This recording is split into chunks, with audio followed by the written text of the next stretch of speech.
তো অনেক প্রভুরা মাত্র যারা বলে সময় নাই প্রভু, ঠিক আছে, মঙ্গল আরতি করার, জপ করার, শুধু কোনো রকম প্রসাদ পাচ্ছি। তো অজুহাত দেখাতে সবাই পছন্দ করে, কিন্তু পালন করতে চায় না। আমি ঘুমতে উঠতে চাই না, ভালো লাগে না, খুব আনন্দ লাগছে, আমার ঘুম নিতে খুব ভালো লাগছে। তো আপনি কতক্ষণ ঘুমাবেন? 8টা 9টা, তারপর তো উঠতে হবে, তো তারপর তো স্নান করতে হবে না? তো আমি মনে করি আপনি বৈষ্ণব হিসেবে যদি আচরণগুলো সঠিকভাবে না করেন তাহলে তো হবে না। বলছে প্রভুপাদায়, আগে নিজে আচরণগুলো করো, তারপরে প্রচার করো। তো আমি যদি মঙ্গল আরতি না করি, জপ না করি, তাহলে আমি প্রচার কীভাবে করবো? আমার কথাকে শুনবে না, কারণ আমি নিজে গ্রহণ করি না।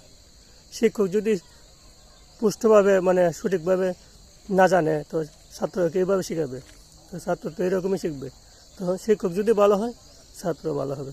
তো আপনি যদি প্রচার করেন, আপনি যদি সঠিকভাবে লালন পালন না করেন, ঠিক আছে, মঙ্গল আরতি জপ সঠিকভাবে না করেন, তাহলে আপনার প্রচার ভালো হবে না, ঠিক আছে। তাকে নিজে মঙ্গল আরতি করেন, জপ করেন সঠিকভাবে, ঠিক আছে। হরি বল, রাধে রাধে।